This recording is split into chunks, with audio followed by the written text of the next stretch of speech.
Can we like be completely open in this bitch? Like just talk about everything. Yeah, dude. I just wanted to see like where we wanted to be today. Even like. I mean, I don't want to disrespect anybody. No, or, like, I'm not it's here never to like disrespect. to like. But like, dude, we've been on a journey. Closure, who cares? Yeah, Bro, your life and my life, they've been like two comic books lately. Well, it's like we have this. Our life's a meme template, basically. Yeah.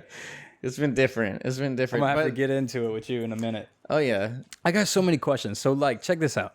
So you've been on this fitness journey, and we could jump back into all this shit in a little bit. You've been on this fitness journey. Yeah. Finding some new skills about your life, finding new skill sets, and you met this friend. You met this friend in the gym. Yeah. And this situation is so interesting to me. So tell me about your friend in the gym and the situation. You talking about the guy that I work out with now? Yeah.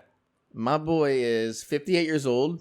He used to be a national gymnast when he was like, I don't know, like 16 to probably young 20s or whatever this or that. I'm not exactly sure, but definitely like around 16 and like later high school and whatnot. And then he started coaching kids like at the national level and going to all these fucking tournaments and doing all this and that. So like he's just learned like how the body works so well, especially like he's good with the bodies. No, just like how like just to physically train your body to be like mechanics of the body. Yeah, the perfect mechanics of everything and like where all the tension comes and how to like treat yourself everywhere. So anyway, he's a genius with the body. This man is 58 years old. Yeah. He is the craziest animal in that gym. Like what you mean? Like he's jacked or like he's just... He can do the craziest exercises. Like nobody... Like he is the motherfucker that everyone stares at the gym. So he's like he should make a tutorial.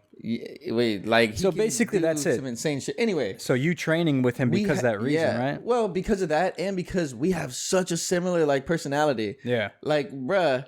It's so funny. So let me just get this off the table. The whole reason I think this is such an interesting situation to me is because he's gay, and so so it's like it's not a quality or whatever. It's not like a weird thing. It's just interesting to see you with an older man that's gay right out of your relationship, like, that's taking you under his wing and showing you things. I just gotta ask, you think you being groomed by him? I gotta just come right out the gate. That's what I worry about. No, because like.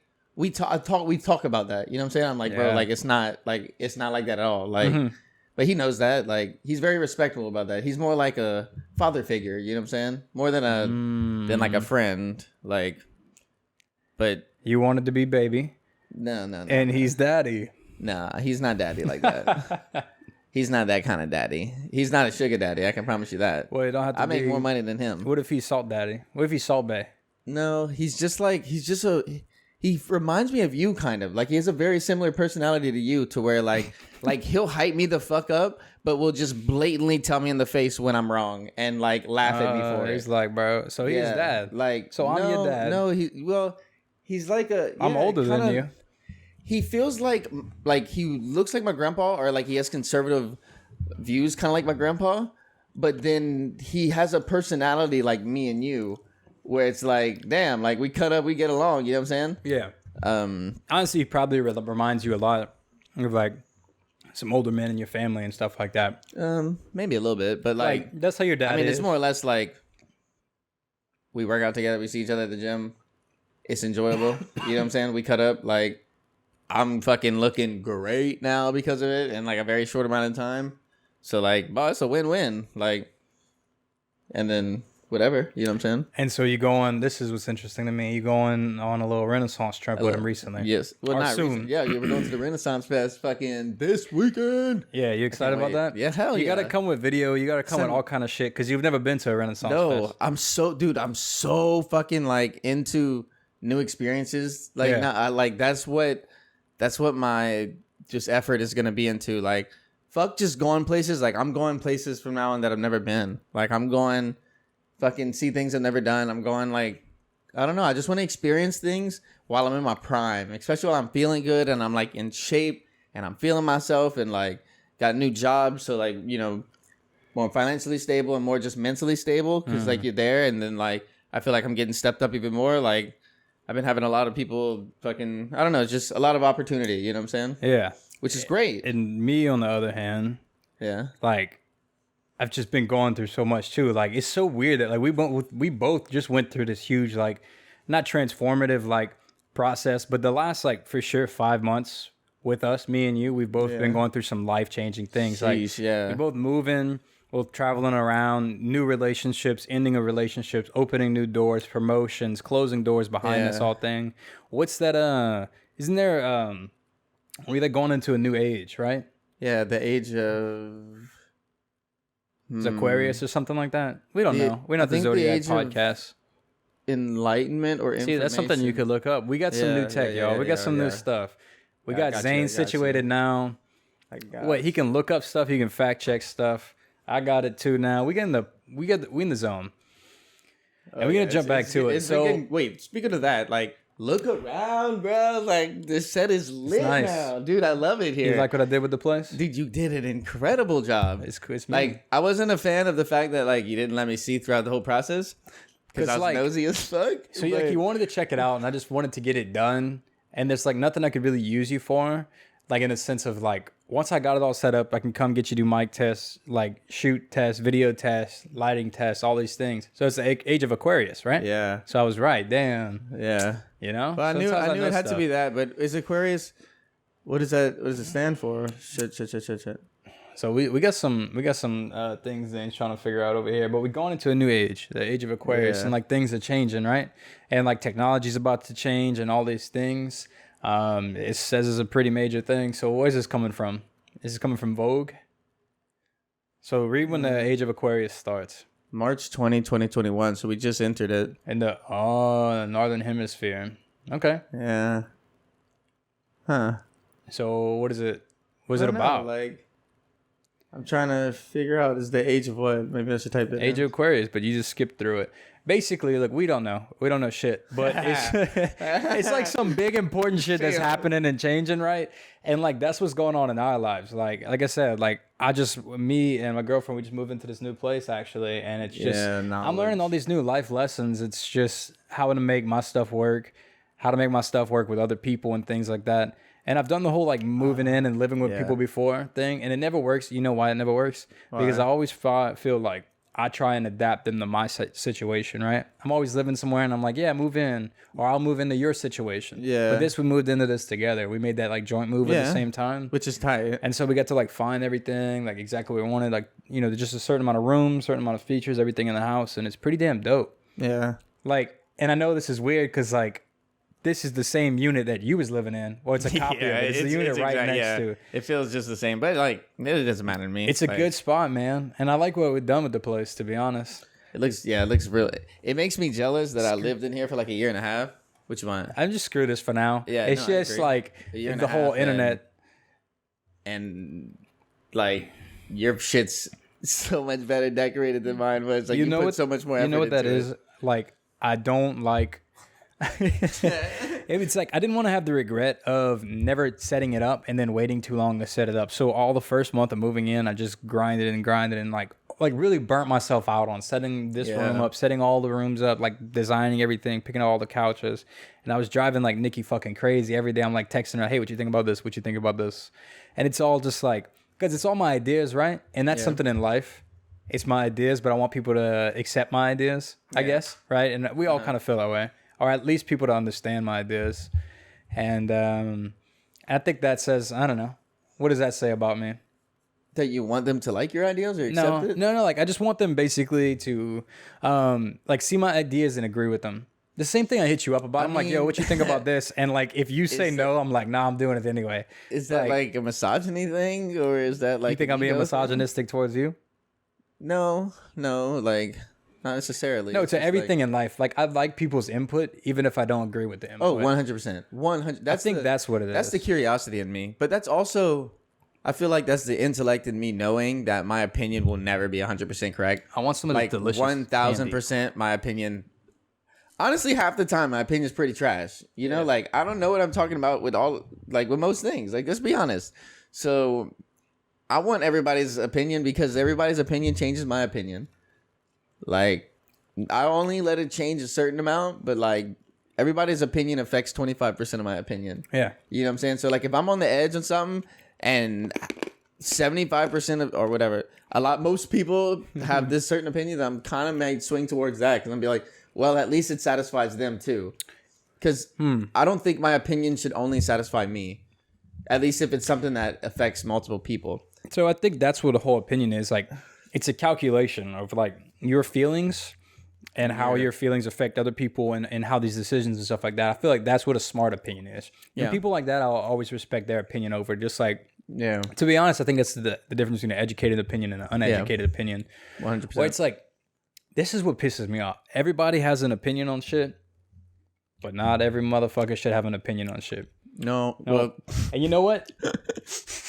I was dude. We're gonna get that. What? You just repeat. You're just like, everyone has an opinion, but not everybody should have an opinion. It was stoic. That's why. It was just like, I gotta give myself my own flowers sometimes. People shouldn't validate their opinion so high. I think that's the issue. People go in there and they act like, I might tell you some shit, but like, I really don't know what the fuck I'm talking about. Oh, yeah. And you can tell me back, and I'm going to be like, LOL, you're right. And that shit I respect too, because like, I feel like we check each other. Not check each other, but we check ourselves. We say some shit, we're like, dude, like, to be honest, I'm not the most educated on this shit. Yeah, but which is good. You know, like, you have to do it, and people aren't all right with that. A lot of people. And not to sit up here on our fucking high horse, like, we some idiots. But like, we're some educated idiots. Work made me realize that like, it's better to just immediately admit your ignorance than to try to pussyfoot around the subject you don't know what you're talking about. Yeah. Because like, they're gonna know. And then you just there looking dumb trying to like, you think some pretend people, like you look dumber trying to pretend than just being like, oh, I'm sorry, actually I have no idea. I apologize for my ignorance. Can I figure out this answer for you? You know, like, yeah. Like, so how has work been for you? It's been nice, to be honest. It's a huge stress off my back. Yeah. To finally be like where I want to be and where I enjoy and where I feel like I'm respected and I get to do what like. Let's explain this to them, what you're actually doing, because like we might got new people listening. Yeah, true. No. Okay. Well, so like we both work at Ruth's Chris. Yep. All right. We some servers over there. Yeah, finally sling steaks that we don't eat. Yeah, that's. But to be honest, look, I love the fact that I get to like, I don't like to eat red meat. I don't like to fucking contribute to it, but if I'm gonna be part of the chain at all, at least I get to like, give you some $100 steaks. You know, like at least they paid for it. Listen, and it supported a whole bunch of shit. That same like thought in your brain that you just had is the same thing. We just went to the mall and we ran into one of my friends and they're queer and they're talking about you know how they eat Chick-fil-A sometimes and they feel bad about it. Yeah, that's the same thing. It's like I didn't even like. I mean, I thought about that, but I didn't even register. You didn't process that's what it was. Yeah. So, you know, that whole thing, like it's like Chick-fil-A donates to, and this could be wrong, but some the general idea is like, no, Chick-fil-A contributes to like anti-LGBTQ, like charities and shit like that or whatever, which how does that even exist? How are you anti, like, what blows my mind is like Chick-fil-A is the gayest fast food.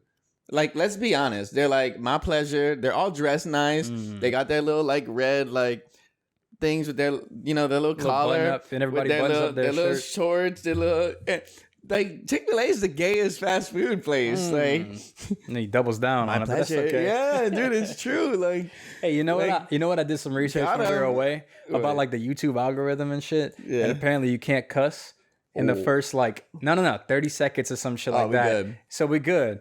And apparently, if you label the title of shit like a large amount of number and then like whatever, people click on it. That's how Mr. Beast made all this money. So you know what? We're gonna label this $8,000 podcast studio setup. No, and that's gonna be the title of the episode. But now they're gonna know. Might be too small, no? There's no way I paid $8,000. I know, but like, no, that's good. It's a good number. It's a good number. Trust me, it's gonna work. Yeah, we got to manipulate. Listen, like this is our dream, and we got to go about it the smart way. We got to learn how to manipulate the algorithm to work for us. Smart way. There you go. Yeah. Because like, I like it. You know, like what people do on TikTok, they get on there and they like film their small business. It would mean the world to me. They don't say that. It would mean the world to me if you help me get my small businesses. They're like, nah, this is my dream. And like this shit so it can go in the algorithm. True. That's like people doing speaking into existence. Yeah. But they're like, they know how to take advantage of the algorithm. What, you got the gym? Please, if you're watching this and you haven't subbed, just hit it. We're about to hit 10 million. Be part of that. Yeah. We're about to hit 10 subscribers. No, 10 million. 10 million. It's all good. Y'all just missing out. You can't see the number on your And it's not all about numbers, man. It's just we getting back into this, and it really feels like It was like therapy for us for a second. Because like we haven't. What you got?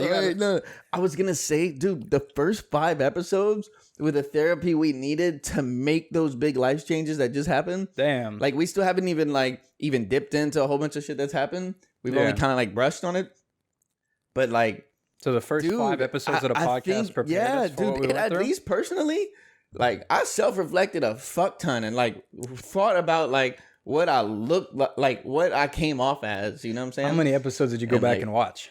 I've watched them all, like probably twice. Do you study them? No, not study them, but like you're supposed to make our views go up. You're supposed to just play them in the background like a stream form. We'll get a transparent podcast today. We get a know me be on the fucking the bot. Just fucking run it up. They're not gonna know who that is. Huh? But anyway, what you were talking about? You were talking about Chick-fil-A, or your mind was blown by the podcast episode. Chick-fil-A? Yeah, if you say. It's true though, like you're not wrong. Like, you're talking about like appearance and like it's the most feminine, right? And then I even hate saying that. That shit sounds offensive too. It's like no. It's not offensive. It's just like it's sticking the finger back at Chick-fil-A for being anti-gay. They trying so hard, not to be gay. Yeah, but they fall so flat. But that's another thing too. Like I've personally known like several like queer friends that I used to have in my life that worked there. Well, yeah, I mean, and so is that ultimate? It's like the double agent, you know. The people that work at Chick-fil-A and actually go to the stores and work at Chick-fil-A, it's the corporation. Aren't anti-gay. Yeah, it's just that the people that own it. Yeah. So it's like, I tell you what I hate about Chick-fil-A in Lafayette. They fucking block all of Ambassador, but it's supposed to be moving, right? I think so. Thank God, because like, so fucking stupid. That shit blocks all of traffic. They need to put it like in the middle of a like plaza. But I'm sure when they built it wasn't supposed to be that popular or whatever. It's Chick-fil-A. Dude, I feel like Chick-fil-A has only been remotely popular in fast food like the last 10 years. I mean, you're right, I guess, but it didn't start off that bussin'. When I was traveling a lot, dude, we'd go to some Chick-fil-A's that were fucking massive and had like 1/4 of a mile fucking wrap around like. I thought you were all vegan. Why you was going to Chick-fil-A? Bruh, I didn't go vegan until like a year into traveling. Okay, I see. But also like, you know what? I hit a lot on the road whenever we was traveling. Jack in the Boxes, and I had like never seen one of those, and it was like one of those places you can get like we had one in Baton Rouge a long time ago, but you could get like a taco, a burger, curly fries. It was like all the fast food joints in one. It's weird. It's like a Jack of all trades, a Jack in the Box. Yeah. Is that what it is? I didn't know that. Is that what it is? I might be. And so if you want to get into something heavy, you want to get into something light, we like 20,000 minutes in and we just, what you want to talk about, man? Like, all right, well, how about we talk about you doing No Nut November? I mean, I'm not really doing it. You've been talking about, you've been talking about semen retestosterone, right? I just said I want to practice it. I want to see if like what it does to me mentally and like, or if it like increases my testosterone. You want to do what? Like, big, huh? What you want to do? I don't think you said it on the camera. Practice semen retention. Yeah, semen retention. Why do you make me talk about this weird shit? I said can we be all the way open? Yeah, but like open doesn't mean like expose me. It's cool. So you were talking the other day, and you hit the boys group chat, and you're like, "Hey, I'm thinking about." Okay, wait. Semen. I just want to. So far, I've just only been roasted. Like, I'm not roasting you. I'm bringing out the interesting content that the people want to hear. You have to be personable and applicable and not malleable, but you have to be approachable. Yeah, and so they might be other motherfuckers out here doing no November. I don't really mind. It's funny, but like I'm like, damn, I don't expect it. So I asked you before, you know. No, all right, so you talked like, about you want to practice semen retention, so you I'm not gonna like. We're gonna have to learn to get better at not talking to each other again. We bad at this. It's been a while, but like. I don't know. There's just too much about like porn being bad, and like I don't want to. Oh, you diving into it? Especially like at this age, at 26, I feel like I'm at a very like nimble point where I need to fix and figure out who I am before 30. Yeah. Or I'm gonna get like that's where like patterns really set in, and I'm gonna just start doing that for the rest of my life. So like I want to fix everything that I can. To improve my health, my mental health, my like long-term sexual health, and like that, my Let me ask you this. Testosterone, my physical health. Well, let me ask you this. And like we be, yeah. So the whole concept is like you can't teach an old dog new tricks. That's what I'm saying. So that's what I'm asking you. Like, so you're trying to learn it now. I'm trying to not become an old dog. I feel like there's a few areas in your life, your early developmental years, right, where like you like a few 5, whatever you until you're a young adult, right? Yeah. It determines who you are, right? And then you go through your 20s and you're supposed to figure out who you are and practice who you are and adjust, you later half of your 20s adjust who you are to where you like it. And then your 30s is supposed to me, like you should have a remotely figure. No, I don't know. Everybody's got a different life path. You should figure out what you want at least and start working towards it. In me in your head, because we can't say what other people want is right. I'm sorry. I don't think you have to figure out what you want. Yeah. I think by 30, you kind of figure out who you are and like what you agree on and what you disagree on. And like, that's where people start to become like a bit more conservative to like what they've believed in before and like kind of close off their mind a little bit to like the new shit coming out. And they're just like, well, no, like I've lived to 35 and I've done all this. Like, I know who the fuck I am. I don't give a shit about these people. I like this. I'll do this. And that's my life, like. Yeah. Like, look at, can I say, the dude that works behind the bar at work? No, you can't, like, here's my thought process. We can't use names if it's, like, to make an example out of them or to clown them if we know them. No, you're right. You can say it. We could bleep it out. But then, like, I don't even want to talk about that shit. No, I guess you're right. You're right. Anyway. I know y'all be nosy as hell, but it is what it is, baby. Y'all won't get to know because it is what it is. It is. So, No Nut November. How far have you got? Son, No Nut November. Stop pointing it as that. It's just coincidence. Like, it's just coincidentally. Okay. No Nut November. Dude, look at my spikes. No Nut November.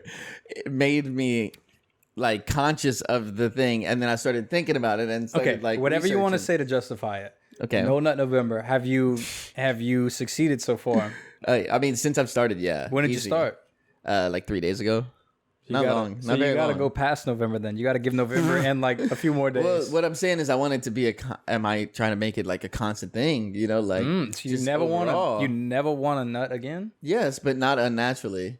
Or not like having to look at porn. Masturbation is healthy though. Yeah. But like think about how nice it'd be if like you don't even need porn. Well, who I don't really watch. So I don't know. I mean like yeah, I guess now you have a girlfriend, but like no, even porn, like so. Check this out. I watched a thing that says that. Let me explain something to you. 39% of dudes watch porn every day. Let me explain something to you.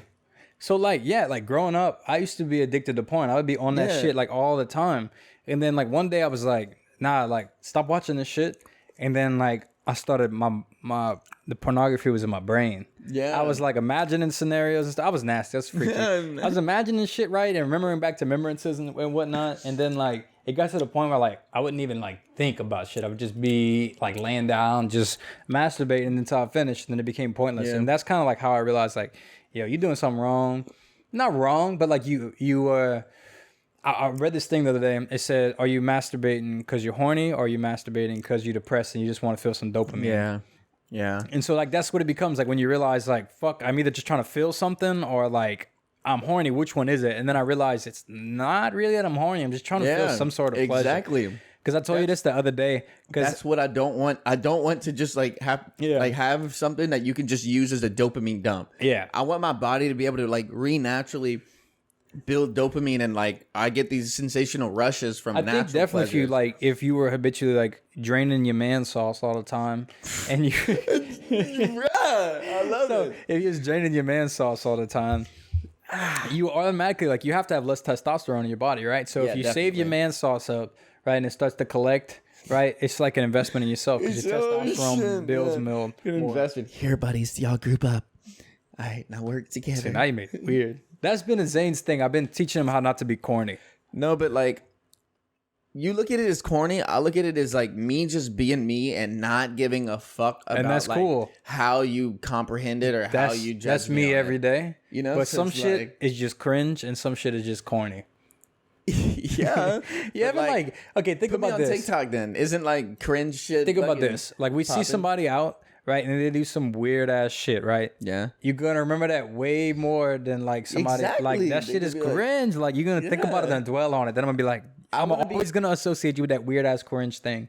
I'd prefer. And look, I used to be cringe and weird as a motherfucker growing up. Yeah. But like, you gotta figure it out eventually. Yeah, but okay, tell me, would you prefer to be memorable or forgettable? Look at me. Yeah, memorable. Look at you. Memorable. Every time they see you with your spiky hair, they remember that. So memorable. Memorable. That's what I'm saying. I want to stand out. I don't want to be forgotten. Yeah. So like, you gonna remember the cringe?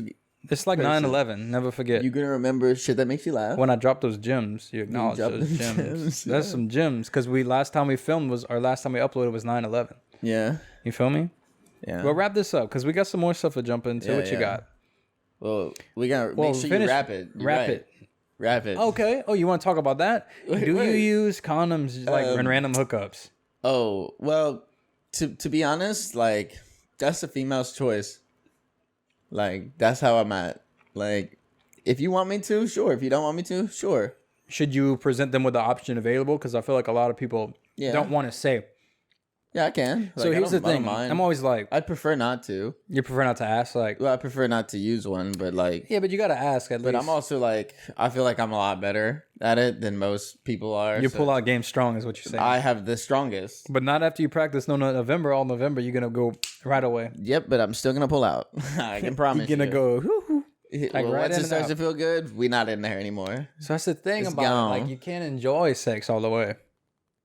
It's got to be a pleasurable ride. That's what I hate about. Yeah, but like, son, it's not enjoyable to nut inside somebody in 20 seconds, regardless if you did it in them or not. Look, like if you busting quick, it's not enjoyable to anyone, regardless. Like we're gonna get off this sex because I'm just gonna talk about like not pulling out and all this shit. Yeah. Like, let's talk about what's highlighted. Can you do that? What you got? You tell me. Yeah. This is Zane bringing in his topics to the podcast, and I'm kind of actually excited to see where this goes. Well, like. Cause like you went and wrote all this shit down, and like I was so impressed with like seeing this shit, like everything you wrote down. Dude, it felt so good. I was so happy. I was just like, I was being able to think out loud and just be as like raw as I wanted to. Especially in that atmosphere, I was enjoying it. This is a really good chance to take the weight off my shoulders for a little bit in podcasting, and I'm happy about it. Yeah, it's nice. So tell me what's up about it. All right, so like, I heard a really good quote. Are these? And I've started to get kind of like addicted to it in a sense. Like, what was the quote say? It said, "You have to first become comfortable with being uncomfortable, to be successful." And fuck, like that hit hard, and I just started thinking. I was like, okay, so relationship and shit wasn't working out. We were in a 3-year relationship, living together. Everything was figured out. Everything was so normalized. Like, I thought I was getting married, kind of. You know what I'm saying? I thought that was what the rest of my life was kind of gonna be at one point. You know what I think wraps that whole thing up too? And I just decided to kind of like, I don't know. I felt like I needed to grow more. I felt like I wasn't happy with like. This is complacency. Yeah, like, just complacency. Like that's what I hate about people. That like not hate about people. I hate about this myself too. You get so okay with just sitting in one spot. You get stuck like there. It was definitely 100% good enough for the rest of my life. Yeah. It was comfortable. Like, she was beautiful. She was nice. Like, she was a perfect fucking mom, like, that anyone could ever ask for. Like, 100%. Like, great fucking soul. Like, nothing bad at all. It's just, I want more. Like, I just want more. Like, So your last relationship, like, from the outside looking in, it seems like you were happy with everything, but you wanted more, and, like, they potentially knew that you could achieve more, and, like, they weren't ready to achieve more. Yeah. So it was like, it's kind of this hard thing where, like, you have to be the one that breaks that off to them, where it's like, what you had? Some sour candy? Too sour. Oh, hey, look. Zane brought some candy on the set, and I threw some sour shit in there. Some Warhead shit, and he told me not to, but I kind of secretly put him in there. And I put some gum in there, too. So. It's nasty. So, basically, I mean, you kind of moved on from the situation. You outgrew the situation, which is the hardest part. Like, how can you explain that to where it's like, it's a truly, babe, it's not you, it's me. It's a true moment like that. You know how people say that shit and it's like corny? It's not you, it's me. we thought about it for a while. Like it was a discussion for a while if we should just separate or like because it was easier to just stay together. Like we never argued like super bad and I forgot or like disagreed or like it was just a whole bunch of little things that kind of just slowly stacked up and like we could both see them. We weren't stupid, you know. We were both intelligent and mature. Like we can both see it in the issues, and we're just like eventually one day we're just like, all right, look, one of us just has to move out. Yeah. Like, if we get back together, then we get back together, but one of us has to just move out. That's actually a thing I need to apologize to you about too, because like the whole time you were telling me all this, I was like, man, no, like y'all got to work out because I like the idea of y'all two together so much because it seemed like y'all complimented each other. Yeah. But like I have to realize now that like, although that's what I thought was healthy for you, this has been way more healthy with you. Like I've seen you thrive so much more in the last like it's been fun. Like few months. It's not even about fun. Like it's about like the growth I've seen in you. That's like, what's fun. Like you came back, like like to see who you grew into, growing and like who you learned. Yeah. Like it's so fast. Like you were able to think for yourself again. I think instead of thinking for someone else. Exactly. And you really got to grow again. I like been super happy about that. So I did want to apologize because I was like, dude, no, y'all got to stay together. Because I was saying that. Because I really I sat down with you so many times to talk to you, try and work things out. Say, hey, maybe you're the problem. Hey, maybe this is the problem. Hey, maybe if I just worked it out like this. Because I'm a communicator. I like to communicate. No, same. Yeah. And like, obviously. Yeah, that's why we're doing this. But like, yeah, like it was this was the right choice for you in the long run. It's healthy. No, I agree. Like the first 2 weeks, it's tough. Felt really weird and just like very different because like my life was so normalized for the last 3 years. Mm-hmm. But after that, when I started just like fucking diving into myself and just like, it's the age of Aquarius. Yeah, just like I just became addicted with putting myself in uncomfortable situations. Yeah, because I was seeing that like I was progressing and succeeding so well when I would put myself in those uncomfortable situations. And I mean, that could also just be due to the fact that like I'm kind of just a person that's performed under pressure well my whole life. Yeah. Like I never really like super study like or whatever up to the test and it comes to it and I just like hyper focus on that motherfucker. I think you're like me in the sense that you learn from really well. I think you're like me in the sense that you learn from experiences. Oh, 100%. So like 100,000%. Once you experience something, you learn from it. Yeah. It's hard because like thinking about something is just like a thought exercise. Yeah. And then like actually doing something is like an actual exercise, just like you in the gym. Like, you know, like you can watch a video all day about learning a certain push-up or whatever, but until you actually get in there and you do that push, you feel how it is. Yeah, it's totally different. Yeah. Dude, that's another reason why I've been enjoying the gym. Yeah. I feel like I'm being able to connect my mind and body like very well. And like I'm just starting to really get to that point, like 4 months in, where like I feel like I can think about the one muscle I want to flex and like flex that muscle and like, you know who, and just like, I don't know, just somebody explained something to me so perfectly one time when I was in the gym. The old dude I used to work out with, not older dude, he was actually younger than me, but like I used to work out with a friend and he was like, he would tell me like, dude, like think of your hands as little meat hooks. And he's like, hook them in. And then like, you have to think about what you need to do with your arm or whatever, your body to do that movement. And then like, that's when I really realized that like, your body's like mechanics, and that kind of goes back to what your trainer knows, just how well like the mechanics of the body work. Mechanics of the body, yeah. So he sounds like he's a cool trainer. Yeah, I ain't got to meet him yet. And what's cool too is like he's a bit stronger than me. Is he single? Oh yeah, well like he divorced his wife I think like 8 years ago. So this could work out. Yeah, like he had a wife. He has kids that are like 30 years old and stuff. Oh, it could work. No, like. Regis is cool as fuck though. I'm gonna be his friend like forever. I'm like, not clowning him. He seems cool. Maybe hey, you know what it is? Yeah. Maybe I'm jealous of him. Maybe so. He's taking you away from me. No, I don't think he took from anything. I was the only one at the gym for a while, and then he showed up. Hey, how did you get in the gym in the first place? My boy Lane said, "Hey, come to the gym with me." I found you. Said, "Nah, let's go to this gym." So let me. All right, bet. Let me give a little explanation to Zane for a minute before kind of you went through this change recently, dude, like he was depressed. I found him like a little cat at the gas station. He didn't know what depression was and he kind of just fell into it. And he was just a little starving cat at the side of the gas station. And I scooped him up and I was like, bro, you can't just play video games every day and smoke weed. You got to like get out here. Come to the gym with me. Come do this. You know, come get this job. Go apply for a promotion. And then you hit that shit and you took off like 1,000 miles per hour. You went to like 0 to 100, and then like you left me behind. And I was like, damn. That's just my mentality. You see how like sometimes we go to do things and I'm just anxious to just like fucking do it. Like, dude, let's perform. Like fuck this. Like, fuck all this like, fucking extra shit. Let's just perform. And you're like, talking about the podcast. Yeah, it's but not a lot extra of shit. But like, and it's you're always art. like, no, let's worry about this and this. Yeah. And I'm just like, bro, like, if I can start jogging, I can start running.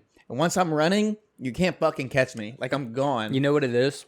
What? With creative things, I think it's momentum too. For you, maybe, but for me, creative things, I'm a perfectionist.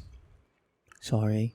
A perfectionist? I'm definitely a perfectionist, and I was just talking to one of my friends the other day, and she was talking about like how she experiences like imposter syndrome, and I was like, nah, like what? Imposter syndrome. It's where like you don't think you are as good enough or what you're doing that everyone else thinks you are. Yeah. So basically, like, and you don't like believe them. Yeah. So you think you're being an imposter. It has a lot to do with a lot of people in the creative community. And like I realized like once I was getting back into the podcast and shit, like to be transparent, I was like, shit, like, are we good enough at this? Am I good enough as a podcast host? And so I start to have that imposter syndrome on my own where it's like, I didn't believe I was as good as I am. And not to say that I'm good, but like people say you're good. And it's like, because I'm a perfectionist, it doesn't look exactly how I want. And it doesn't look exact. You know what I think that is? What? I think we know what we can achieve. Yeah. I'm a perfectionist and it's not exactly where we're at yet. And we get frustrated with it. So we're like, nah, we're not as good. You have to know your worth. Yeah. You have to be like, that's I can hit that fucking target. And then if you miss, you need to be mad because you missed. And because you know you can hit it. I think having imposter syndrome it's a good thing. It means that like, you're self-aware. You're very self-aware. You're humble, or like I guess. And I don't even know about humble, but self-aware to the fact that like, well, maybe that's self-conscious in a bit too. You know, like it's like I know I can do this, and I know where it's gonna be, but like it's not there yet. Or am I even as good as people think? Kind of deal. You know what I'm saying? Yeah, but and then you got the whole thing. Here's another thing about being an artist and being a creative too. It's like sometimes people like you and like your work just because of who you are or that you're doing work. Are you pretty? Are you attractive? And then you have to have this whole thought process like, do people like my art because of my art is good? Or do they like my art because of who I am? Are they like me? Or they want to impress me? You know what I'm saying? Son, that's the same with serving. With our regulars, why you like me? You like me because you like my personality? You just love the way that I serve you? Yeah. You like my mannerisms?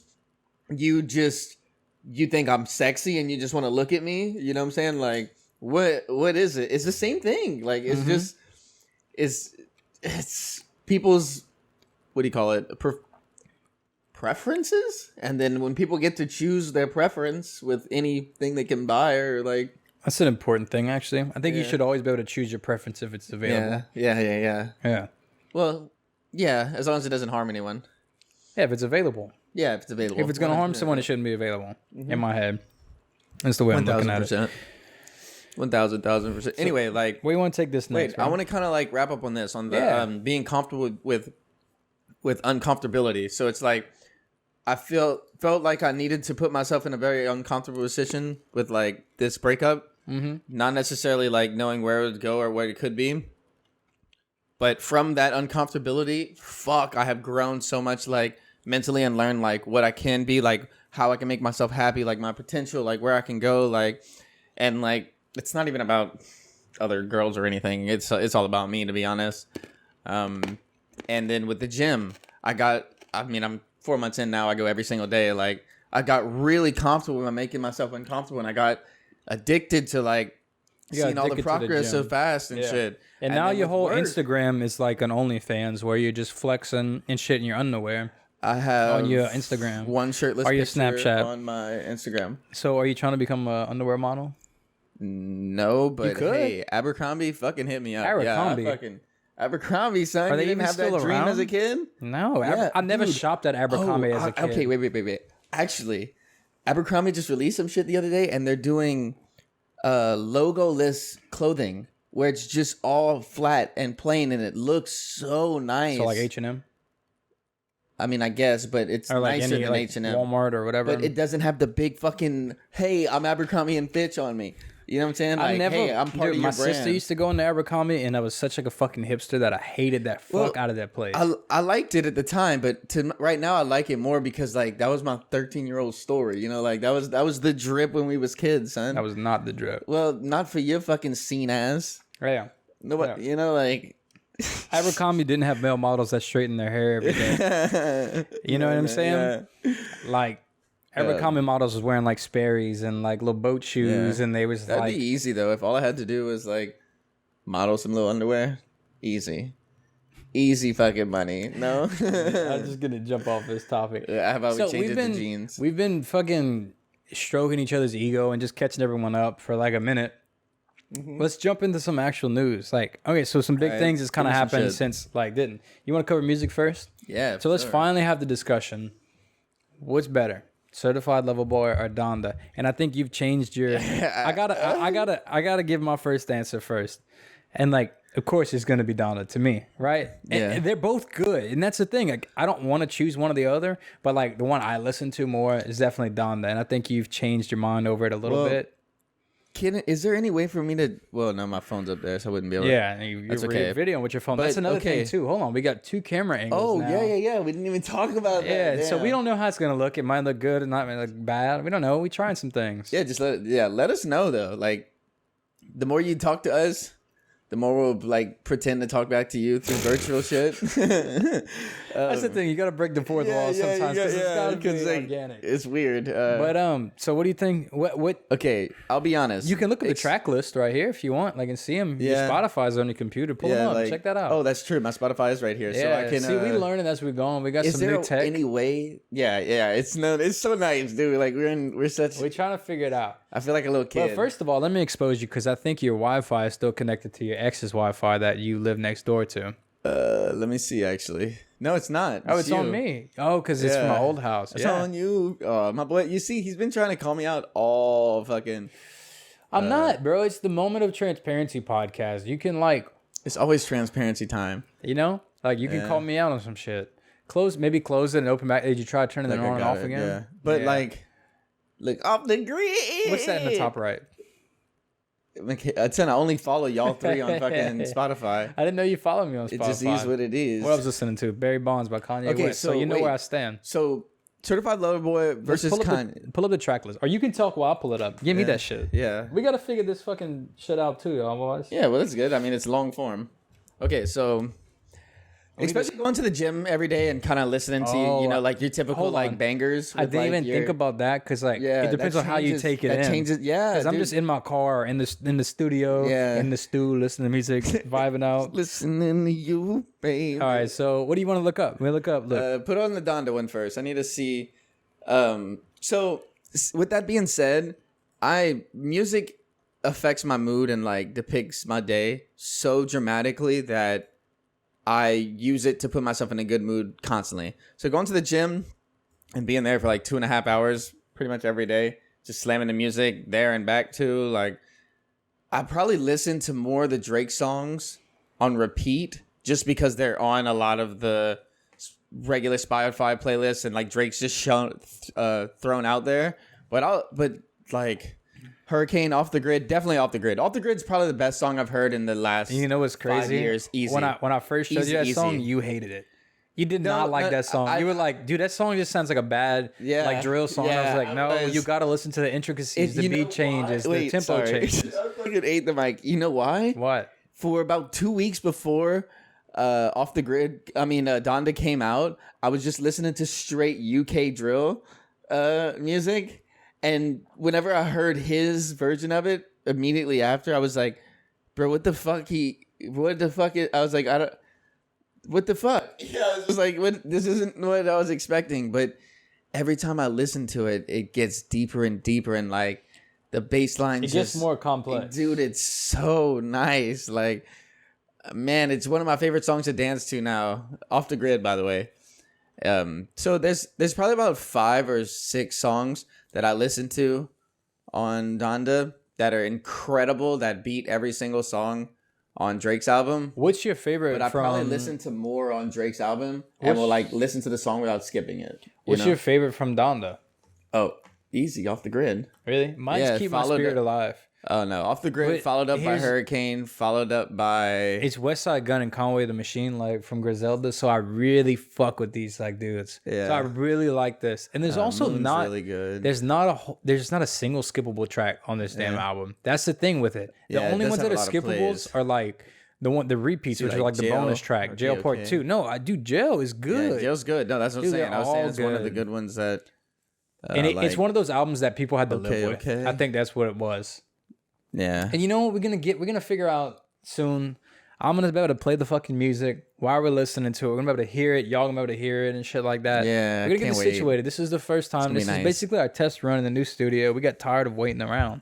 Yeah. But like, it's been a lot of shit, dude. Like, man, so much to get it all together. So you have to crown it though. Before we jump off back into like that, is it Donda or Certified Lover Boy? It's definitely Donda's better. Yeah. Like Donda's it's better in the production. Like everything sounds so good. The bars are nice. And don't get me wrong. Drake's album is it sounds really fucking good. I will have to give him credit on that too. Like it sounds great. Don't get me wrong. I've probably played more songs over and over off of Drake's album than Donda. You know what it is too? It's just Drake again. Like I think let's put it this way. I listened to all of this album and I went back to we listened to it together actually when it came out. But just I've been listening to it a lot at the gym every day, and I listen to music probably 5 hours a day. Yeah, no, but same. That's why we talk about music. I went back and listened to Take Care again, and it's still the best album Drake's had. You like Take Care the best? Yeah. See, Views is my favorite Drake album. By far, Take Care is the best. Views is a fucking good album. But just listen. All right. Take Care is still better than Certified Lover Boy. I went back to Donda and I went to listen to all Kanye's other shit. Donda is by far the best. Don't say it. It is by far the best. It cannot be better than My Beautiful Dark Twisted Fantasy. Son, I don't care about none of the other shit is even on a production level of Donda. Are you making yourself sound dumb right now, dude? You gotta hear.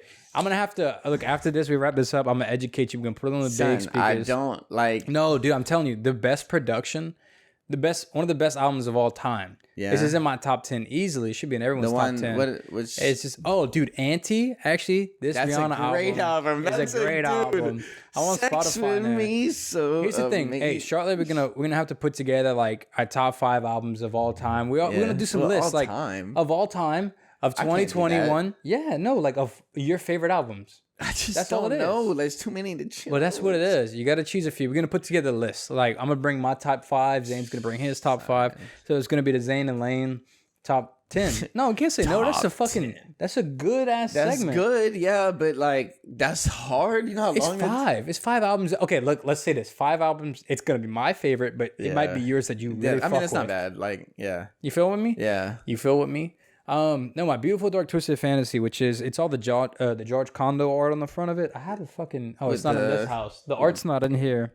It's one of his earlier ones. No, it's in 20. Look, this one. Oh yeah. Well, I mean, bro, he has a few good ones, but no, every single song. This is like the best. This was crowned the best album of the 2010s.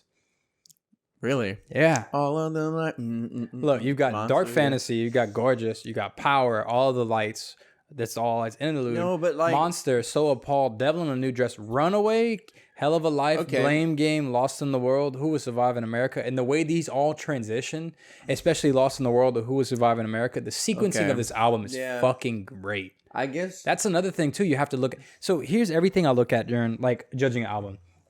I look at the mixing one. That's my favorite thing. I like the production of.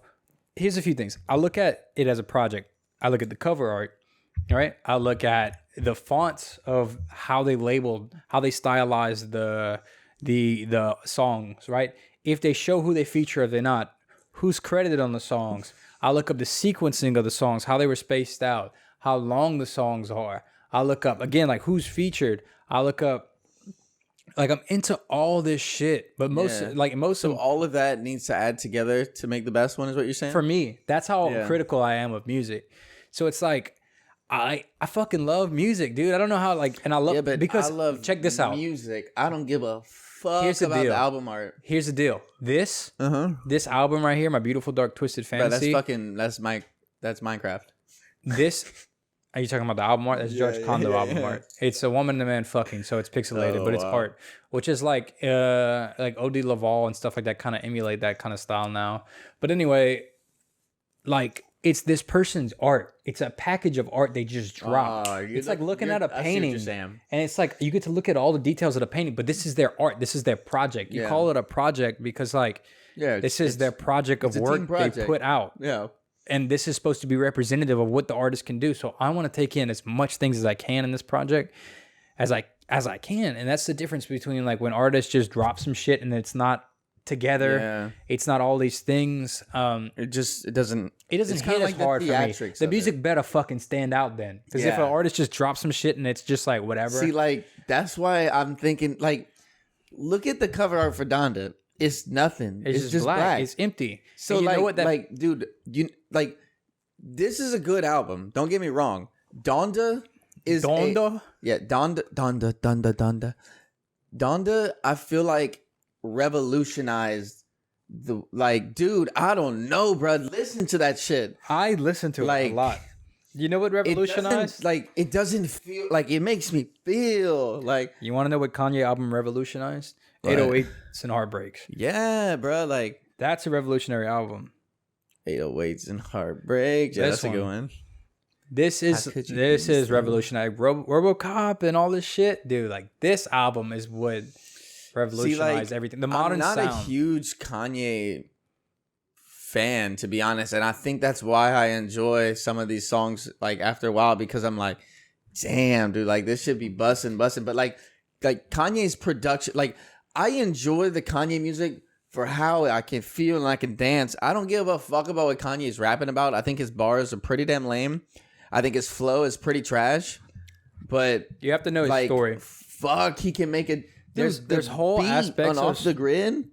Yeah. What the fuck? So that's another thing. He produced what's that song with Jack Harlow and Lil Nas X? The one that's Industry Baby. Yeah, he produced that one. That's a top like Tim. Like his production, his ear, and all these things is incredible. Fire. And here's the whole thing. Before Kanye, like, I'm not like a huge Kanye fanboy, but I'm just critical of whoever I like. I want to know the whole story, and I want to know why I like them. Before he was ever like a rapper, he was a beat maker, he was a producer. And like they told him he would never rap, all this shit. And so like just like that very, grinded that he was like, watch, I don't even need to be good on the bar. Or like he was like, watch, I'm gonna do it. But I think his success was because of his production. Not because of his bars. I think he's a lunatic genius. He's like a... Well, honestly, look at Elon Musk. Dude, you have to be a lunatic to be a genius. You ever notice that being a genius makes you a lunatic after a while? No, for sure. I think that I was watching like the interview with him the other day on Drink Champs. With who? Kanye. Okay. Yeah. And the way like I watch him and the way Elon talk, I kind of feel like I see a little like Asperger's in them. Yeah, like but a social awkwardness. You know what I think that is? I think it's they're processing so much shit at one time that they're kind of like taken back by it, and they have to like piece it together, and like they're thinking about it, and then they're trying to piece together what they thought about already. That's an important thing I've learned in life. It's like instead of just shooting out shit, I'm like trying to process it before I say it. Yeah. But let's move on to another music topic before we get too carried away with this shit. Because now, like, we got this big ass screen. I just want to look at it and jump into music and critique it all day. What about that fucking Travis Scott shit, Astroworld, bro? Dude, that's a fucking tragedy. Tragedy. It's not supposed to be that wasn't a pun or anything. That's a tragedy. That it is a tragedy. No, dude, it's not funny. Like a bunch of motherfuckers died for some chaos shit. So like. I feel like at this point... Is it an instance where, like, somebody in the crowd was being malicious? There's, like, everyone's got to be caught up to it at this point. Basically, what happened is, like, at Astroworld, like, over the weekend, there was just a huge crowd that was uncontrolled, and there was just huge surging and pushing everyone up against the barrier, and it basically, everyone that got, like, 8 people died, a bunch of people got asphyxiated, they collapsed, people trampled them, all this shit. And the whole time, like, there's stories everywhere. Like, people were saying that Travis Scott like saw it and didn't care. People were saying that it was. This is the craziest thing of it. Yeah. People are saying it's like a demonic thing, right? They were spreading all this thing out. I feel like everyone tries to like make a story out of it instead of admitting what it is. It's just people wanting to cut corners to make more money and not taking care of what needs to get taken care of. And look what happened. Now like fucking 8 people died. Hundreds of people got injured. Like all this shit. I was reading some firsthand accounts like what people were posting. Of the experience, and like, dude, it seemed like a fucking horror movie. Like people just getting stuck in the crowd, pushing, traumatizing. Yeah, like I've almost got stuck in a crowd one time, like, and I'm sure it wasn't 10% of that shit. And I was traumatized for a bit. Like, now imagine that crowd, and then you're fucked up on drugs, and then you're dying, you're drowning, like, you're literally drowning, you're suffocating. You died. Oh my god. There's a bunch of accounts of like people like maybe stabbing some people in the crowd and exciting some stuff, like all this stuff. Who knows what happened? Whatever happened was obviously there wasn't enough precautions taking place. Yeah. And like there's a bunch of videos of like Travis, like there's like, all right, he's trying to stop the concert here, then he's not trying to stop the concert here, that whatever. But rumors are saying that like, dude, after all that shit happened, he went to an after party at Dave & Buster's and like was playing games and shit. After motherfuckers died? Yeah, and they were saying like, oh, he didn't know it happened or whatever. So he's like being basically canceled for a lot of shit. And like, this is the shit you do cancel people for. Yeah. Killing people, not paying attention. Dude, we cannot keep killing people because like of money.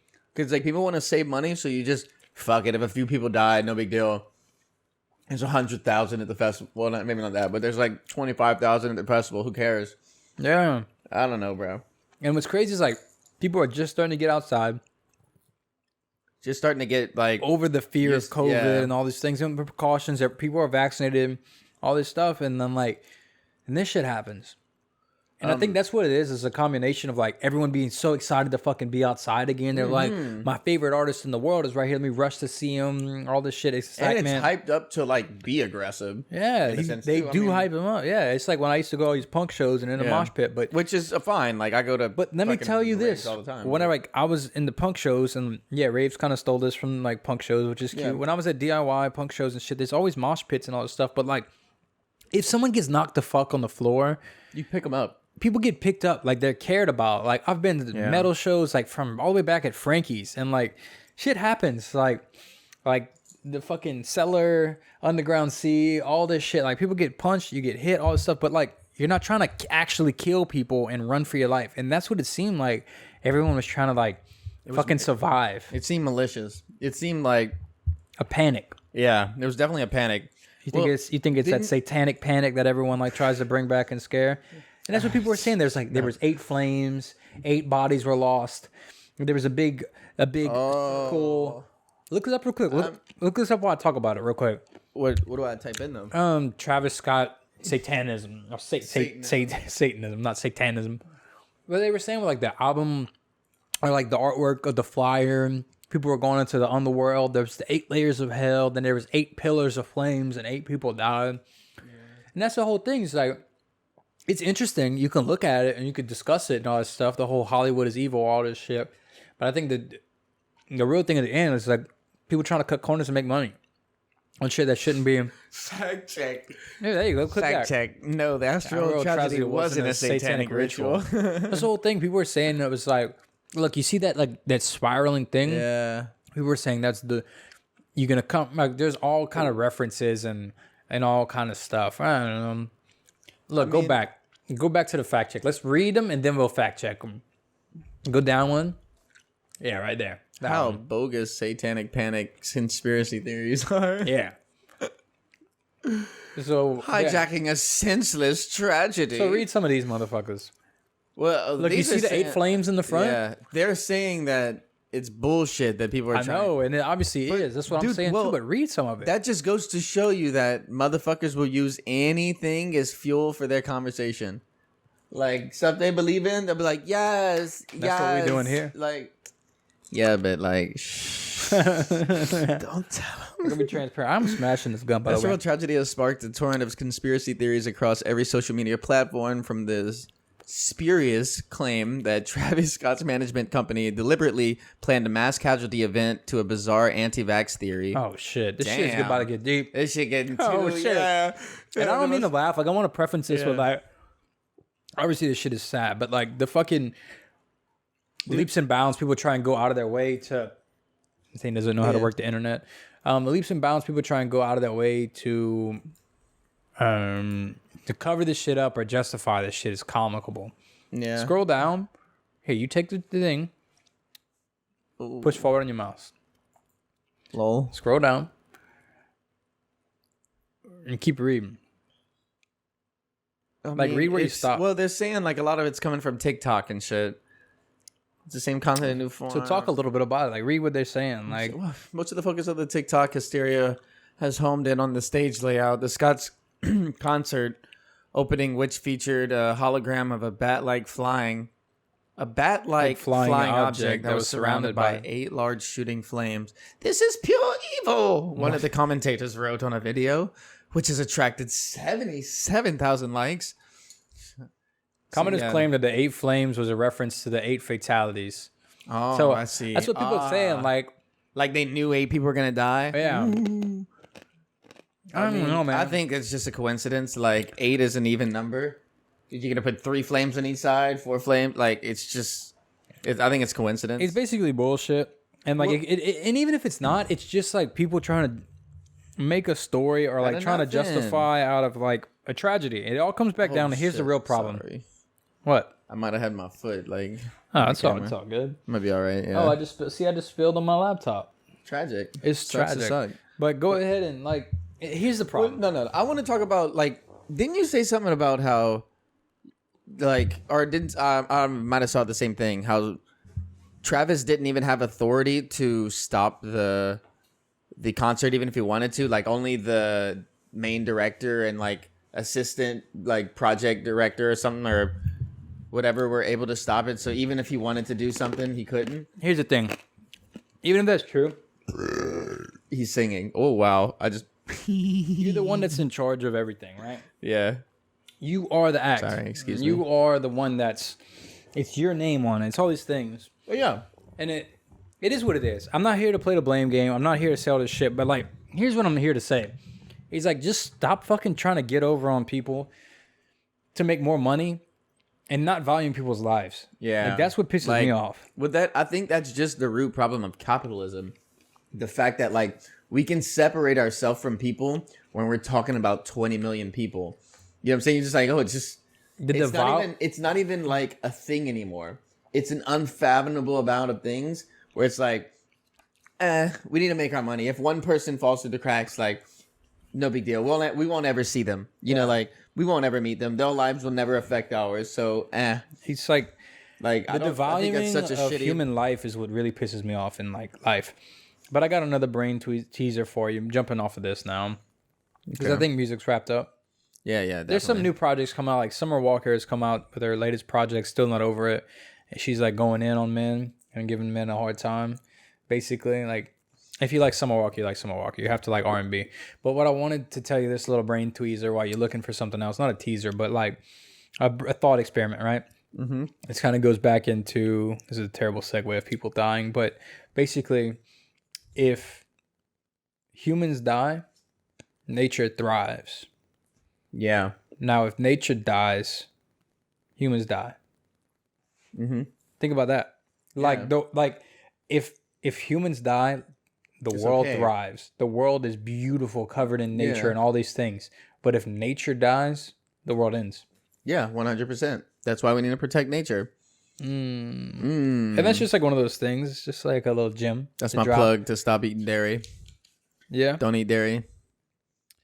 So, like, it has to do with, too, like, and this, too. If you think about this, too.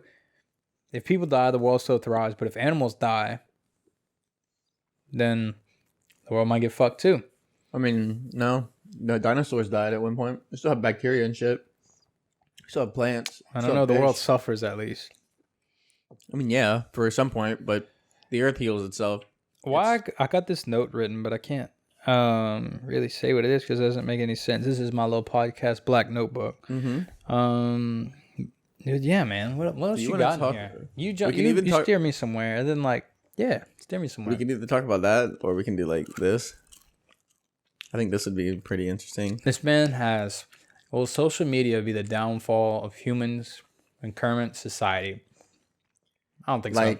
I feel like we've been on an upward trajectory until we've got social media. And social media has allowed us to all look into everybody's life at all times. It gave everyone a voice, too. It gave everyone a voice. It gave everyone an opinion. It gave everyone a way to compare themselves to other people at all times of the day. And to be able to, like, be in their dark, cold room alone, depressed, and then look at the rest of the world, like, having fun and doing all this extra shit that's just, like, projected to be this way. Like, it's not actually that way. So it's like, we all take in that everyone's living this more more, what is it, lavish lifestyle than is actually there, because we can make the camera pictures and everything look more. Yeah. But here's my whole answer to that. Social media, just like anything else, to me, is a tool. Yeah. It's not an inherently bad or good thing. It's like a gun, right? A gun's neither a good or a bad thing. It just depends on how you use it. So we just need to be smart when we use it, is what you're saying. There's not a right way and a wrong way to use it. It just depends on what you want from it and what you do with it versus what you need. So if you're the person that needs to see that motivative shit to motivate you, then social media is fucking great. You can follow whatever you want. You can cater towards you. If you are the person that struggles with being happy with where you are and seeing other people happy stresses you out, gives you anxiety, all these things, you don't need to be on it. You need to, and that's where I think it's going to exist. It's not going anywhere. Yeah. So it's a problem maybe, but here's the solution: is we need to get smarter as a society, and we need to start to have more accountability with all these things. Like, it kind of goes back to cyberbullying, right? I remember someone saying like, "How the fuck you getting cyberbullied? Just turn off the internet." Yeah. That sounds stupid, but in a small segment, it's kind of true. Like, everyone should be able to be happy on the internet, all these things. But if your problems are coming from this one place, then stop going to there. If your problems are coming from Facebook, you're getting on Facebook and getting so mad because this generation's arguing this versus Democratic versus Republican versus politics, all the shit. You separate yourself from that. If you are that mad and you are that angry, that depressed, separate yourself. Yeah, no, I agree. And especially for people like me that like live with depression and like live with all this shit, it's just like certain shit is triggering. So like I know what I need to follow and what I don't need to follow. And like sometimes like I get through shit and like sometimes slips up. And it's like I start looking at all these pages. Oh, this person has all this. This person has all this success. And I start to feel down about myself. And then you got to like snap out of it. You got to be like, dude, like you hurting yourself. What I've been trying to do is just compare myself to my old me. That's like, the best thing you can do. Even if it's just like compared to yesterday. Yeah. Or like the week or a month or a year. It's like anything that I can do to be like, you know what? Like you are growing in some sort of right direction. Like, fuck yeah. That's what it's about. Instead of comparing myself to like others around me or peers that are like the same age of me or whatever. So there's that whole and looking at like to get even deeper than that. Versus mine. There's that whole like life thing, right? Where people ask, does life have meaning? Does life have this? Whatever. I think the meaning in life is just to grow to the point where like, I don't think we'll ever grow to the point where we're ever content, but it's to experience life. To me, my purpose of life is to experience life and grow from those experiences. Right? Like, well, I mean, like that's what it is. My point is to like experience and enjoy life. Like, I think the overall thing is just to enjoy yourself. Yeah, but if you enjoy, you're learning from it. Living my life in a smart way. This is like all to the fullest. In the meaning, in me saying that is every time you learn something new, you can continue more things, you can express more things, you can understand, comprehend more things, and that's what it is. Like to me now, like you're saying, it's like to experience things. So like both saying it's kind of to experience things. Yeah, but like no, it's not just to experience it. It's to experience it at its best possible way. Like, so you got to have the best of the best. I don't have to have the best of the best. What I'm saying is like, if I have the potential to experience it at 100%, I'm not going to just bullshit it at 80% and then waste my experience of life. I guess like so. We only get one chance. So it's like I don't know. YOLO. Especially now. YOLO. Yeah. Especially now that we're getting older. I'm like, man, like we should get I don't want to get to 30 and be like fucking broken. No. Like, we should get matching YOLO tattoos. No, we should yeah, like Zac Efron. We should not get YOLO tattoos. But that's the thing. So take advantage of the moment and learn from it. You're saying you don't want to get to 30 and what? Not necessarily 30. 30 is like not old, but like I don't want to get to just this point in my life where it's kind of like I've hit like the top of the bell curve and I'm starting to just come down and everything's just gonna get worse. And like I don't want to make that happen quick. Like I want to be in shape. I want to be educated. I want to like be self-aware. You ever pick up a hobby and you plateau in that hobby?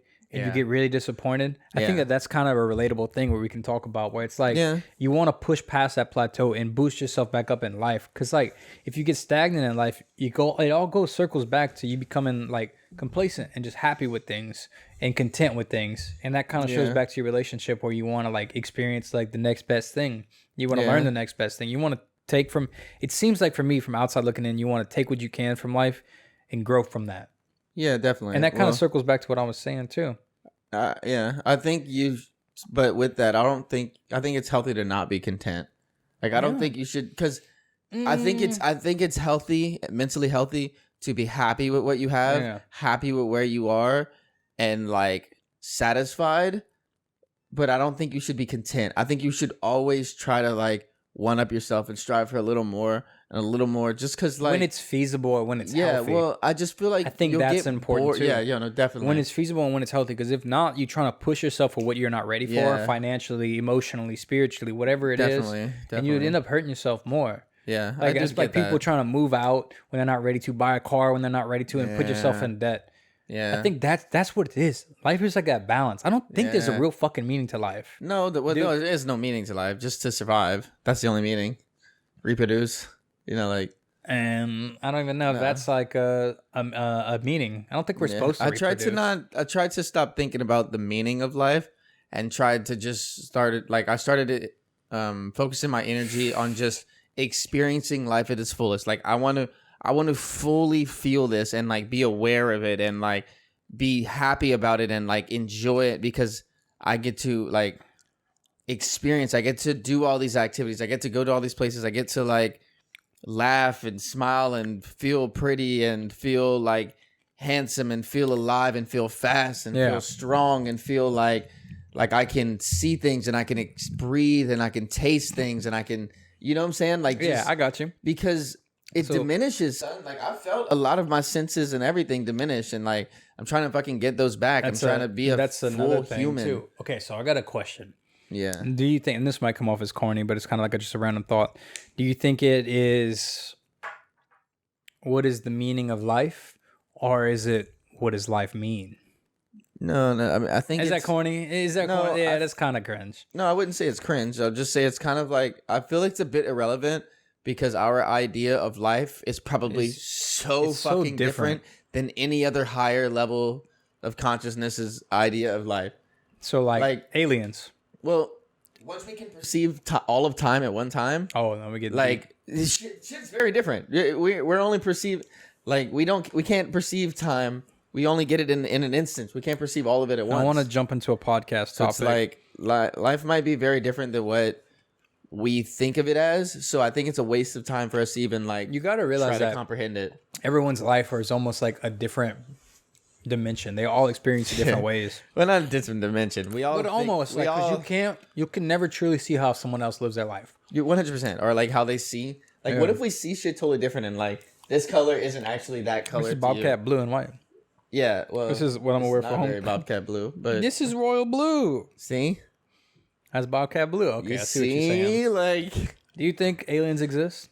Yeah, 100,000%. You know for a fact, or you believe? I think if the anomaly of us existing with other scientific like laws taken into consideration, I think it's inevitable for other life to exist. Purely like there's no way we're the only one. I think that's not how purely science based works. On odds and numbers, like the amount of shit that's out there. There's no way that this concoction hasn't happened on another planet or another something, another whatever. There's no, it just, there has to be. Like 100,000%, there has to be. You ever watch, like, one of my favorite, like, fucking people to watch, like, just a mind to, like, sit back and truly take in and learn from is Neil deGrasse Tyson. Yeah. I love listening to him and, like, just fucking learning, because it's like he has an answer for everything. The way his voice is very, like, like father/grandpa, kind of like, hey, man, like, just come check this out. Like, I want to show you something. Did you know that, like, if you do this with that, like, this is actually that? And you're like... And you know what's crazy? He teaches. Well, yeah, you can tell. Yeah. But, like, imagine going to wherever he's teaching at and taking one of his courses. Like, I would be so fucking infatuated. Like, If we could comprehend what the fuck he's talking about. I think that's his benefit, is he's an educator. So he teaches it in a way you can. Down, Like... That's brilliant. I don't know. What you got? What's these words with the dashes? What's those last two words with the dashes on them? Are you talking about? Okay, I'm talking about. You got some topics. You got weed as a topic up here. What's with weed? Well, what I was really talking about, or I guess what it stems back to, is like all the things that our generation has like really changed for the world. Like we have in current society. Yeah, this is kind of like in current society, like we have changed. This is what I was telling you about the other day. Yeah. Right? Like just from simple things like what our generation has created, like what we went through, like millennials, like we created shorthand text, like LOL. We created like emojis. We created all these things, and like, and it's not to brag about us, but it's to recognize those like those are two small fucking examples. But like, not even just the fact that we created emojis and LOL and WTF and like I don't know, haha, or whatever the fuck. Yeah, all the things. Not only did we like create the action of texting. Yeah. We created the word texting. We created verbal texting. Like now we talk. I say LOL out loud all the time. Yeah. IRL. I do not say LOL, IRL. Laugh out loud. And I do not physically laugh out loud. Or we say, you know what? That all stems back to us in the scene kids saying roar. Roar. XD. Yeah. So it's like the texting lingo is part of our slang now. It's part of our like English dictionary slang. We changed that. Like internet. I mean, we did a lot of that. But music. I think a lot. Oh, music with like the. Well, I mean, I think we kind of like not invented streaming, but like showed it what it could be. People didn't like know what it was at first, and all these things. And it has its perks and it has its, like downfalls. Like downfalls is the artists don't get paid for shit. Yeah. But like it takes like I don't know 13,000 streams or something like to equal like one sale of a song or something like that. We have to look up what is a stream, like how many streams it is versus how much that is, because that's a whole other thing. But like we've just normalized. But LimeWire, we used to bootleg some shit. We used to burn the CDs, do all these things. We used to do like that's what I'm saying. Like create playlists. Remember Pandora? Used to be so hard to consume, and we've like revolutionized the way you consume music. You used to have to like literally physically have the music. Now, dude, it's for the good and the better. Yeah. Because it allows everyone to produce content, but also the quality. It's quantity over quantity. Because now we entered that whole microwave music era where people just want to put shit out. Yeah. And it's just like spam. That was where that whole mumble rap thing came from. Yeah. But I think that's kind of died down and people are realizing, like this shit's art. Like this shit is. It needs to be, it needs to make you feel something or it's not art. That's art. Just needs to make you feel something. Yeah. It needs to provoke an emotion. Is art the meaning of life? Because I used to have this pen in middle school that said music equals life. So maybe like the meaning of life is to express itself. Like life creates things that can then express themselves. But not everybody's a creative. So like no, but life itself create the people. Like, you know, like creative. What is life? What is life? Just any like is it a force? Anomaly of is living. Life Mother Nature? Yeah, it's just I think it's just this like a central conscious. Well, maybe not a central consciousness, but just like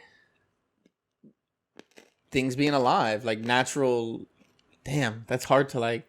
It's hard to wrap your head around. No, I see it. It's just like it's hard to vocalize Earth as a whole is like life. Mars is not life. You know, like obviously. Why would the universe not be life? The universe might be life. The universe is life because the universe is living, but like nothing in Mars is living. It's just so abstract and arbitrary that it doesn't even like fucking not matter. Too much. But what you got about followers and leaders? Well, wait. I want to keep going with the. Oh, my bad. Go ahead. Society shit. So like weed. Son, 10 years ago, every grandpa ever was like, no, boy, that's that devil's lettuce. You know what? Can't be getting that weed. Now they're like, they hitting everybody up for some weed. But I think that's a cyclical thing, right? A cyclical thing. Because remember back in the 70s and the 80s, like weed was so like pushed and everyone's like, smoke this weed. It's peaceful, all this shit. But it was pushed by the hippie communities, not the fucking straight like. So are we the new hippies? I think we've just normalized that. Yeah, like look how normal fucking astrology is. How normal fucking people's birth signs are and fucking weed and shrooms and like we've normalized being hippie. Like we've taken the best parts of every I think people are more in touch with themselves and the energies that are provided by Earth vibrations and stuff. 100%. People are aware of it. We're not just taking that comes from social media. That has to, because like it's a worldwide influence. It's like a hive mind. It's like a worldwide brain. Like things able to spread so fast. I love it. And it's like that's the benefit. Like we ushered in like the internet and a lot of things. And look, what else you got? You got gay written on here. What's with gay? Son, we normalized the shit out of gay too. That's a big thing, actually. We legalized gay marriage, if anything. Like again, 10 years ago, 15 years ago, people were so afraid to come out of the closet. Now it's almost embraced. It's almost like people almost push you to come out. Like it's more trendy. Yeah, well but like it's way more accepted. Like That's another thing I remember. You don't have to be scared about it, especially not for us. Like, maybe the older people might still judge you, but yeah, definitely not us. We don't give a shit. Like, we just want you to be happy. Like, and just queer in general is like way more accepted. It's way more accepted. Like, as a child, like, people want to be queer now. I would feel maybe. Imagine that. Think about that. People want to be queer to the point where they'll like just straight up lie. Like, they'll just act queer or like label themselves as queer for more attention. And whenever like it's different. Like, and that's kind of fucking beautiful that people can like. That's the thing I hate about that. It's like when people like I want everyone to do what makes them comfortable. Yeah. What I don't want people to do is what they think will get them attention. Because like I feel like that's what frustrates me sometimes when people want to change their pronouns or they, them, whatever, anything they want just for attention, just for a clout. And I hate that.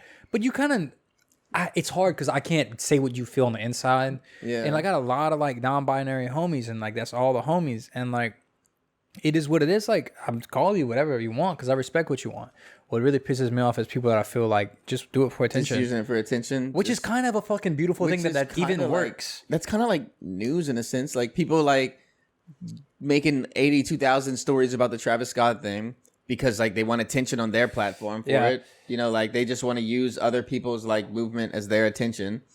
Like, but I think that's just the kind of the capitalistic hustle, like money grab. Like you're always trying to like be more and increase your value and like ride off everything and like take what you can from every aspect of life and like grow with what you can fucking grab onto. I don't know. It's like a desperate grab. And I think that's what separates. It's a game constantly. I think that's what separates our podcast too, because I'm looking at his art. Like I can't play music right now. Like no one wants to play music. Again, we're going back into that. So it's like, it's my creative thing that I'm pushing out. It's our creative thing that like, it's a thought experiment. It's all these things. And it's like, it's genuine. Yeah. Like, it'd be fucking awesome that we can do this and make it a living. But it's like, it's truly something we're enjoying. And I enjoy putting out content. I enjoy getting these different camera angles, trying to get the sound right, all these things. And it's just like, it's enjoyable. And I want people to take it in as art. And I feel like it's kind of like being a kid and getting really good at like this trick and being like, Mom, look my trick. Just like take it in with me, like appreciate it with me because I'm proud of it. Like I just want to see if you're proud of it too. It's not a money grab; it's a passion project. Oh yeah, it's definitely not no money grab. And if it works out, it'd be fucking dope, dude. It could work. I feel like, to be honest, this is my therapy, and this is way cheaper than actual. That's therapy. Another problem too. We were just talking about the other day. You were talking about. Remember what you said in the group? You were like, you said something about this chick just always want people to take her out on dates and all this stuff, and I was like, maybe like. People don't want to be taken out on dates, but people want to go, like, not for free food, but they want to go out for a chance to talk, and they want a chance of free therapy because nobody can fucking afford therapy. Yeah, true, but, like, I feel like nobody's asking, like, hey, I just want to hang out. They're like, hey, take me places. That's kind of the thing. It's like, what's easier to say, like, hey, I want to be vulnerable and spend some time with you, or hey, can we go do something to fill that slot? And if we get vulnerable and all this stuff, then it's a benefit. And see, what's hard is like when I go to like make an assumption about how somebody would think about something, I immediately think about my experiences and how I would respond to it, and then be like, oh, well, why wouldn't she just do that? That's a trauma response. Wow. Okay. That's taking your past experiences and your past issues what I'm saying is like, and reflecting them on a situation.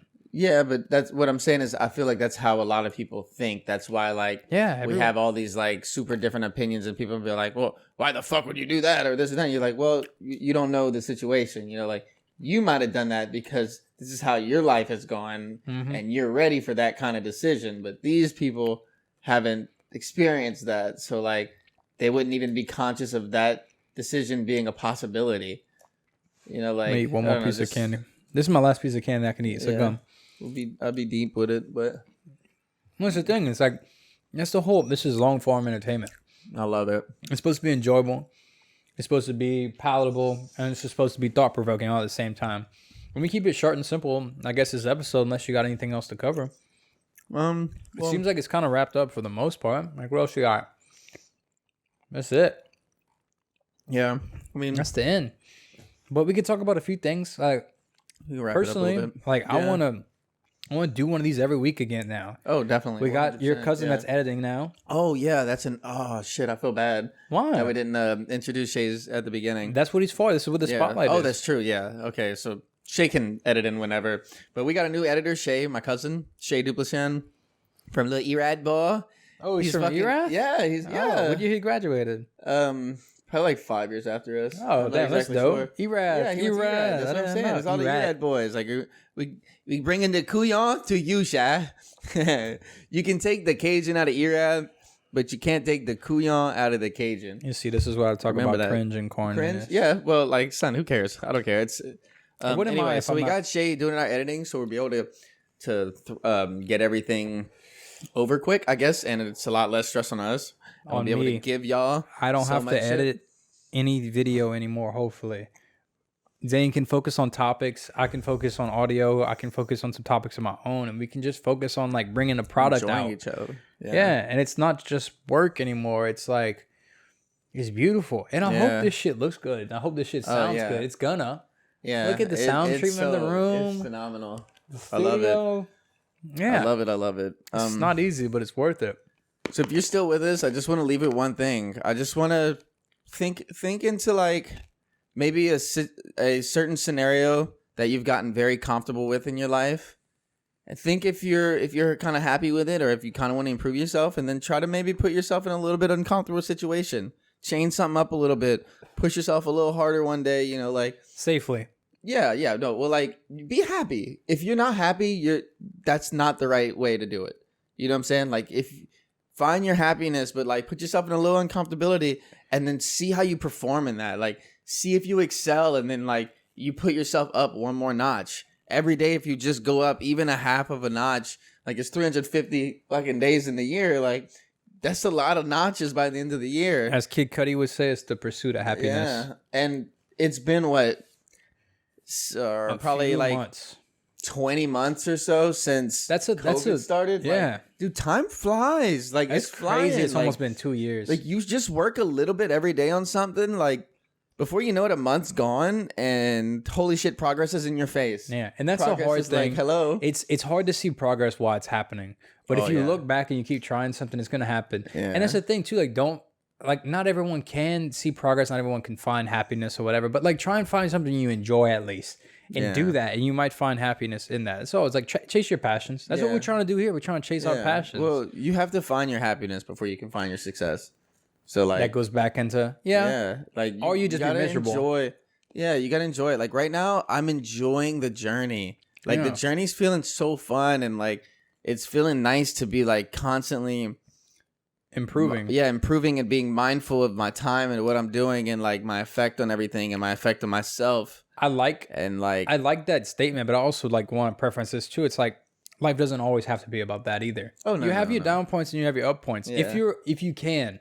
You know what I'm saying? Like, if you're at a point where you can push yourself a little bit, give it a shot. Yeah. If you're at a rut and you're just kind of stuck, give it a shot. But like, if things are finally stable for you and you are totally happy with that, then just try and keep what you can in life. Because like, that's the thing with like someone that like, if you have a very vulnerable life, sometimes adding a few more things in really fuck you up and stuff like that. And I don't want people to like, I don't want fragile like situations to be disturbed by like people like hearing it kind of goes back to the thing when you get on social media and you see these people doing all these beautiful things, and you look and like, why can't I do all those beautiful things?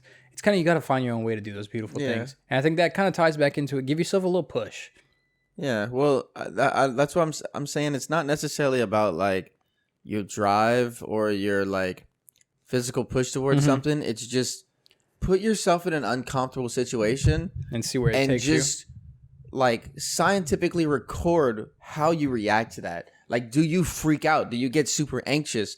Do you like, holy shit, like, I think I didn't know I could do this shit. Damn, I didn't, like, I'm a beast. Like, let me keep doing this. Let me keep trying. To expound on that, so it's like, I want to say the message of like being self-aware. I think that's kind of what you're saying. Yeah, be self-aware. Like, just record yourself, because like if you put yourself in a comfortable situation and then you get super anxious, or you get like it puts you in like a negative state of mind, then like you could step back out of that and be like, oh shit, okay, like that's something I need to work on, or that's something that like I see my boundary, I've reached it. let me like now that I have it figured out. Now I can worry about trying to figure out how to go beyond it, or how do I work with it, or like it's just my boundary that I have to live with. And which is okay. Preference all this and kind of wrap this up before we like ramble on this too long. That's fine. With like us just saying that like we could be wrong about all this shit. We could come back in 2 months and like say, hey, we was fucking idiots. But that's like, growth. That's growth in a nutshell. And like we're not sitting up here on high horses saying all this shit. Like I'm one of the most depressed motherfuckers you'll ever meet in your life. Like. Just do what like makes you happy. Yeah. And the end, that's what like try, give it a shot. Maybe that's where we at right now. This is what makes me happy. I'm doing what makes me happy. I'm living with who makes me happy, and I'm doing this with who makes me happy. Honestly, even though he pisses me off, but this is my boy. Honestly, dude, I just got like a good rush of like, man, we're back in it, man. Yeah. Like we just did an episode like. I feel good. Like, I almost feel like a little bit of like a adrenaline pump. Like, my adrenaline beating. Pump. Like, it's a weight lifted off my shoulders because I felt like people expected like we didn't do anything for like 2 months. We didn't put anything. We just kind of like we kind of just died, and I feel bad because like we kind of didn't update y'all what was going on. We tried to the last one. We had technical difficulties, and hopefully like that's another thing too. Like, it's gonna be all good. Hold on, you gotta you know what I'm saying? And like it's gonna be good, man. Like we're gonna get back to it. Check us out on all social media platforms. Hopefully, like Shay's gonna link this shit and like in the bottom.